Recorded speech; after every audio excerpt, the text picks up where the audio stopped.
In this video, we are going to solve this problem, which is find the area between the x-axis and the curve of y equals f of x equals 1 plus x squared on the interval 2, 3, using the limit of a Riemann sum.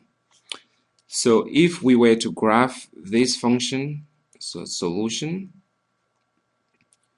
so we graph this function. This is just a sketch of the graph on 2, 3. So let's say this is 2 and this is 3. We would have something like this. So that means we want to find the area between 2 and 3. We want to find this exact area between 2 and 3 using a Riemann sum. So we've seen that the Riemann sum, so we need to recall that that area, the exact area, is a limit of a Riemann sum, limit as n approaches infinity of a Riemann sum. So the sum is from I equals 1 to n of f of ci times delta x.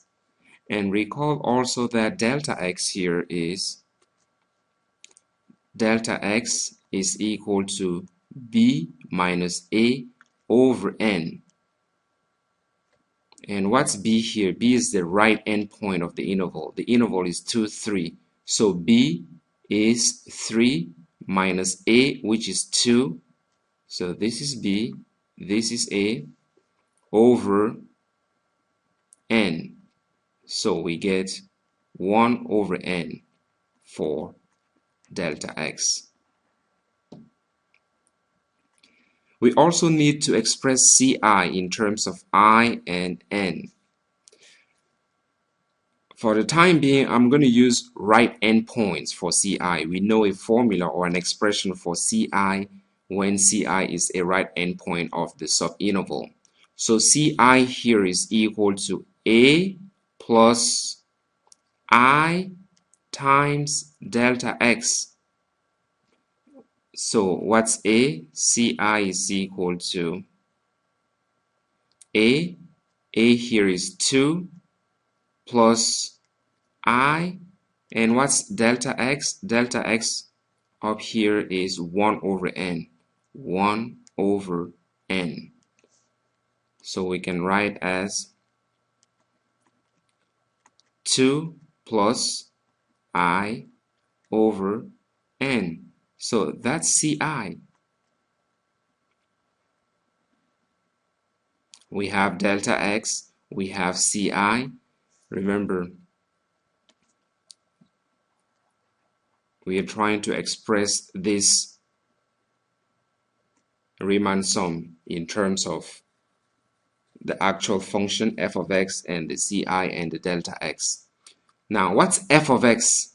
F of x obviously is given. Remember, in this formula you have f here, and f is given to be 1 plus x squared. So we need to compute f of ci.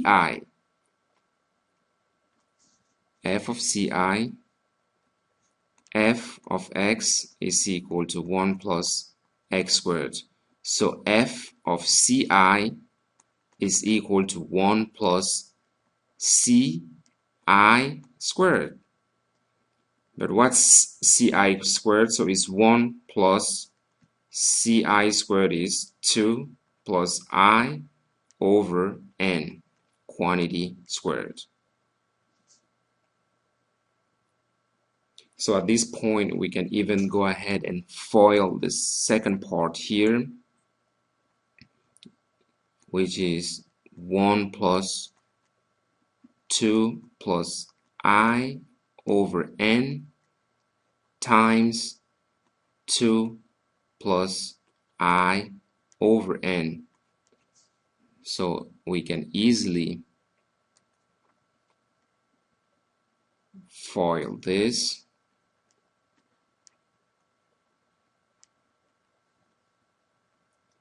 And when we do, we get 1. We still have the 1 plus 4 plus 4I over n plus I squared over n squared.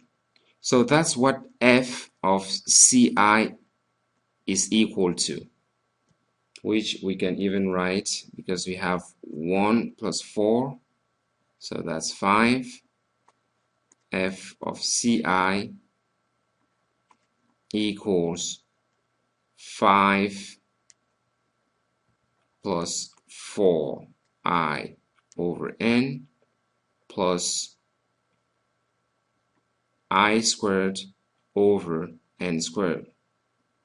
So now we have f of ci. I'm going to rewrite the Riemann sum here.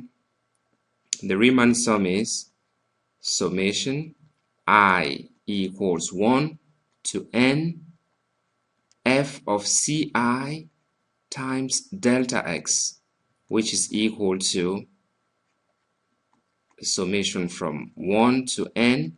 F of ci now, we know what it is. 5 plus 4I divided by n plus I squared divided by n squared. So that's f of ci, and then times delta x. Delta x we saw is 1 over n. We computed it up here, so that's delta x. So times 1 over n. So now we know how to use the sigma notation. We can pull this 1 over n up to the front, and we're going to have 1 over n summation. So I'm going to write giant parentheses here, I minus 1 to n 5, and I can even break this into pieces. I equals 1 to n 4I over n plus summation from I equals 1 to n I squared over n squared. And once again, I can simplify this. I'm going to write here on the left corner so that we have more room. 1 over n, and then I have my parentheses.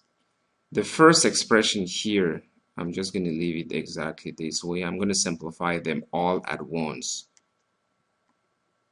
5. So the second one, the summation, I have this 4 over n. So I can pull this just right outside its sigma notation. So it's going to be equal to 4 over n, and then what I'm left inside would be just I. And then plus, I'm doing the same thing for here. You have, for this expression here, you can rewrite it as 1 over n squared times I squared. So I'm going to pull out this 1 over n squared, and I will get 1 over n squared, and then sigma notation. I forget, I equals 1 to n. I equals 1 to n of I squared, and we close the parentheses. At this point, we have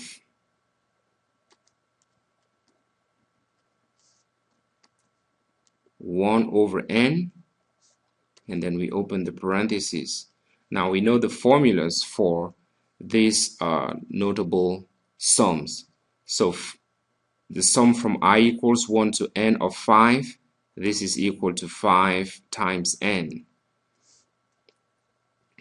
plus we have 4 over n, and we know also this sum here is equal to n times n plus 1 divided by 2. And we keep going, plus 1 over n squared. And the second sum, this one, we know what that is equal to n times n plus 1 times 2n plus 1 divided by 6.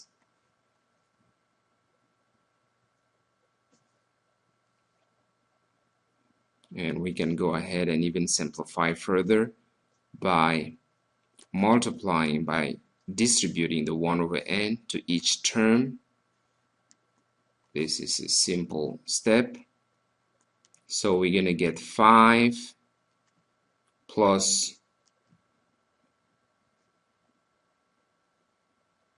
here I have 4, I have 2, so I can simplify that also. I would have 2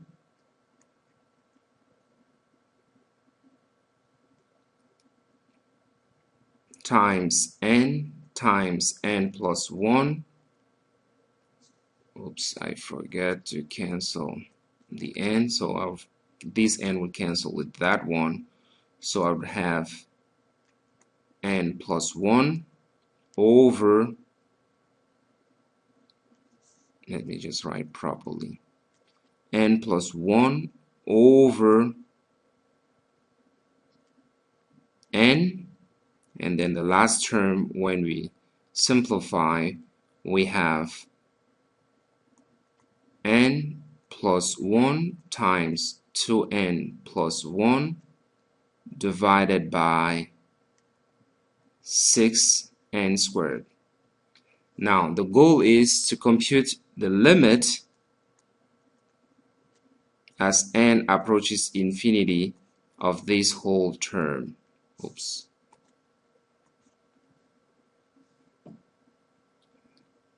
So if we compute the limit, the first one, we don't have any n in it, so it's still going to remain 5. And for the second one, we have the highest, the expression that has the highest power of n is 2n for the top and n in the bottom, so we're going to get plus 2.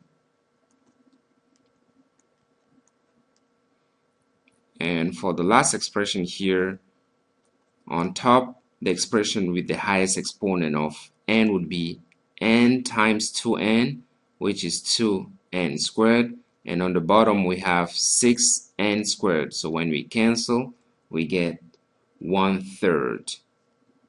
So plus 1/3, so that we get 7 plus 1/3, and we have 22 over 3. So that's the exact area using the Riemann sum. So as a problem for you to work on, I want you to do the same exact thing for this function. Find the area between the x-axis and the curve of y equals f of x equals 3 plus 2x squared on the interval 0, 4 using the limit of a Riemann sum.